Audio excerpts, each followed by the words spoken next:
की पंचमी, कौन सी तिथि? पंचमी, चाहे वो शुक्ल पक्ष की हो चाहे वो कृष्ण पक्ष की।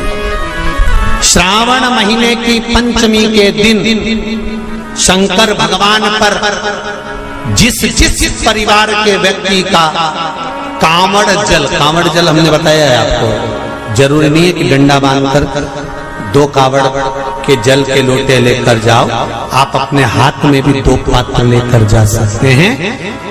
पंचमी तिथि के दिन हाथ में 2 लोटे जल के, 2 कलश जल के जब हम शंकर भगवान को चढ़ाते हैं तो ऊपर जो कमंडल होता है शिव जी के ऊपर जलधारी होती है, जिसमें जया, विषहरा, शामली, बारी, दौतली और देव, शंकर भगवान की 5 बेटियां जिसमें विराजमान होती हैं। जब हम जल समर्पित करते हैं, हमारे पीढ़ी में, परिवार में अगर कोई अधोगति में मर गया होता है, कुंवारी अवस्था में चले गया होता है, गर्भ में मर गया होता है, गर्भ के बाहर निकल कर भी अगर कुंवारी अवस्था में चले गया होता है, तो श्रावण महीने की दोनों पंचमी पर परिवार का अगर कोई एक व्यक्ति भी जल चढ़ा देता है शंकर भगवान पर, तो सर्प की योनि में नहीं पड़ता, जीव मुक्त हो जाता, प्रेत योनि में सर्प की योनि से मुक्त हो जाता।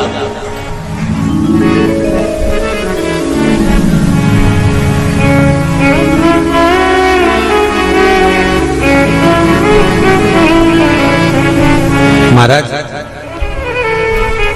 हमारे यहाँ सांपों की पूजन कौन से दिन होती है, कौन सी तिथि में करते हैं? जम के बोलो जरा। नाग पंचमी। नाग पंचमी का मतलब क्या है? सांपों की पूजन करो।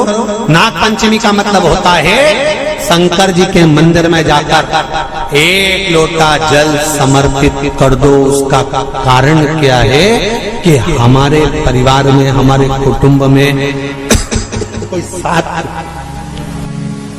कुटुंब में, परिवार में कोई 7 पीढ़ी के अंतर्गत भी अगर कोई जीव तड़प रहा होता है, पड़ा हुआ होता है, उसकी मुक्ति नहीं होती है, तो पंचमी का चढ़ा हुआ जल उस जीव को प्राप्त हो जाता है और वो जीव तर जाता है, उसका फिर जन्म नहीं होता, वो तर,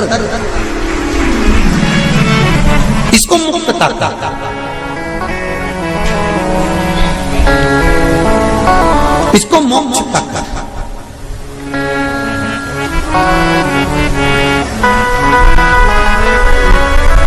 ये मोक्ष, इसी को कहेंगे कि ये मुक्तता है। महाराज,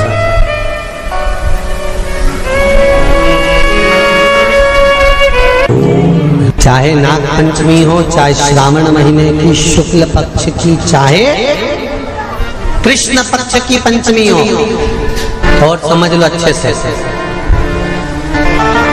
श्रावण महीने की पंचमी के दिन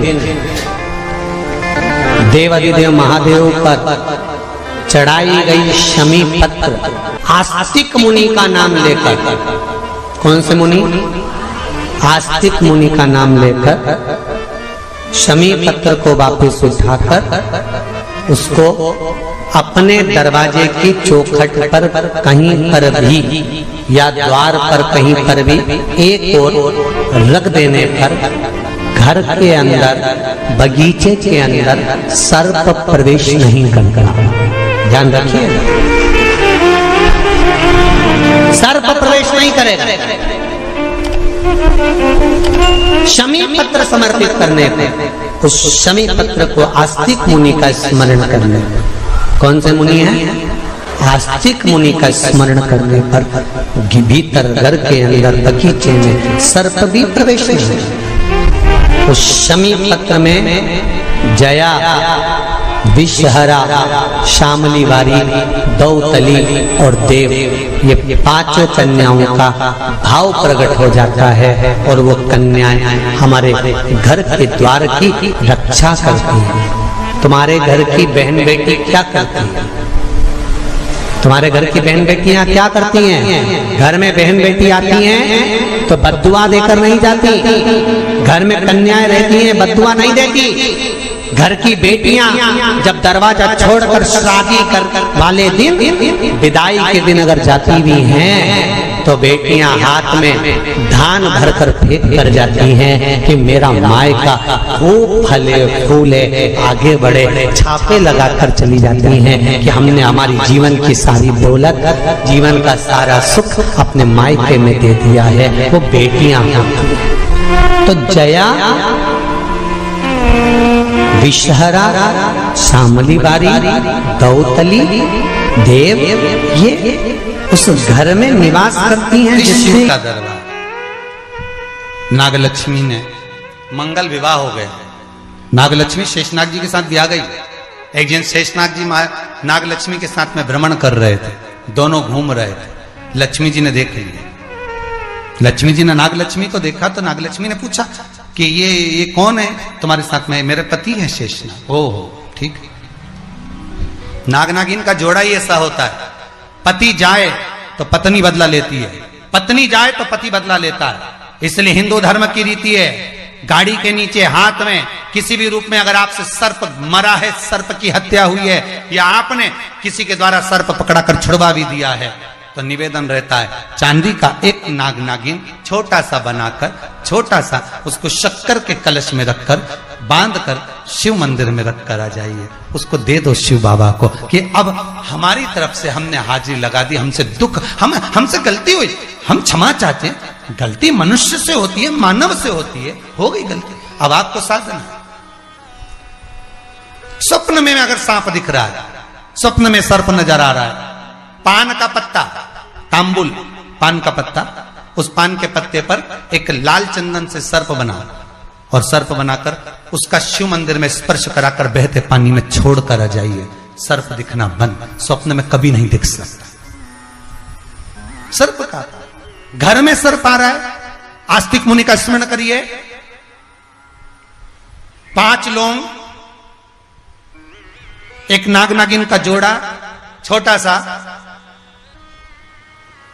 किसी भी स्थान पर ईशान कोण के अंतर्गत उसको थोड़ा सा खड्डा खोदकर 5 लौंग के साथ नाग नागिन के जोड़े को दबा दीजिए, मिट्टी डाल दीजिए।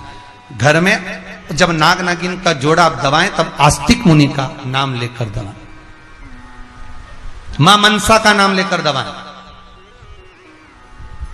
जो नागों की बहन है, उस मनसा देवी का स्मरण कर कर उसको डाल दी। आज भी हमारे यहाँ हिंदू धर्म नीति है, जब पहला कालम नए मकान का, पहला कालम जब भर आता है, उसमें तांबे के कलश में नाग नागिन रखकर, कमलगट्टा रखकर, अमरबेल रखकर, थोड़ी सी सरसों रखकर उसका पूजन कर कर, पहले कालम के अंदर जो पहला कालम भराएगा, गड्ढे का पहला जो सरिया रखाता है, कालम भराता है, वास्तु पूजन के हिसाब से उसमें रखा जाता है। और वो तो वो उसके रखने के बाद भी जब मकान का मुहूर्त होता है तो वास्तु पूजन में नाग नागिन का जोड़ा रखाता है, वो भी उस मकान में कहीं ईशान के अंतर्गत उसको दबाया जाता है।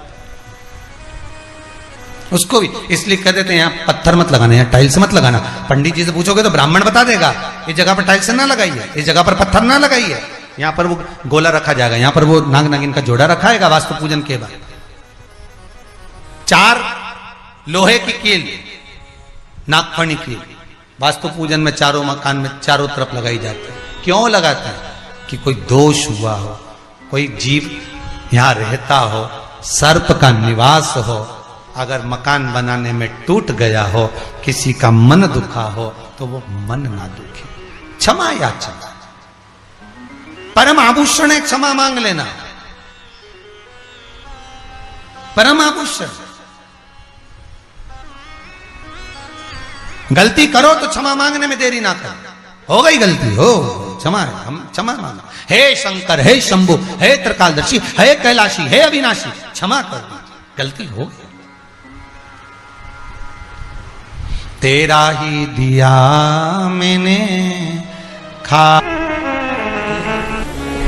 पंचमी, चाहे वो शुक्ल पक्ष की हो, चाहे वो कृष्ण पक्ष की, श्रावण महीने की पंचमी के दिन शंकर भगवान पर जिस जिस परिवार के व्यक्ति का कांवड़ जल हमने बताया है आपको, जरूरी नहीं है कि डंडा बांधकर 2 कावड़ के जल के लोटे लेकर जाओ, आप अपने हाथ में भी 2 पात्र लेकर जा सकते हैं।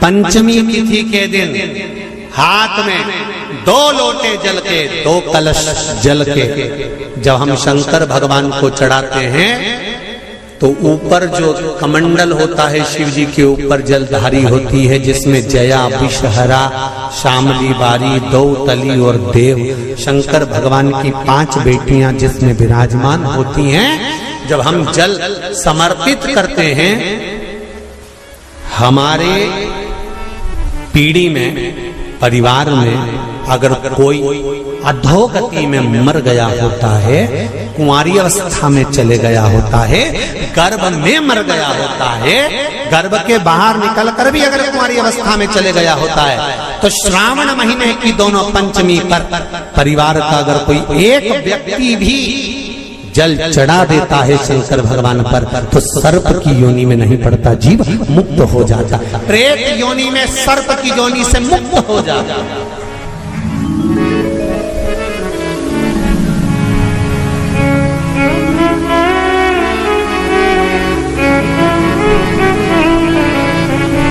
महाराज, हमारे यहाँ सांपों की पूजन कौन से दिन होती है, कौन सी तिथि में करते हैं? जम के बोलो जरा। नाग पंचमी। नाग पंचमी का मतलब क्या है? सांपों की पूजन करो। नाग पंचमी का मतलब होता है शंकर जी के मंदिर में जाकर 1 लोटा जल समर्पित कर दो। उसका कारण क्या है कि हमारे परिवार में, हमारे कुटुंब में कोई 7 कुटुंब में, परिवार में कोई 7 पीढ़ी के अंतर्गत भी अगर कोई जीव तड़प रहा होता है, पड़ा हुआ होता है, उसकी मुक्ति नहीं होती है, तो पंचमी का चढ़ा हुआ जल उस जीव को प्राप्त हो जाता है और वो जीव तर जाता है, उसका फिर जन्म नहीं होता, वो तर, इसको मुक्तता कहता है।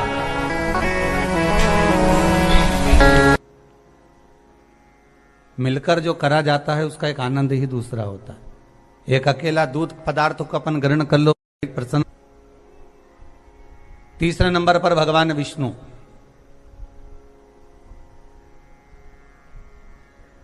चौथे नंबर पर सूर्य नारायण भगवान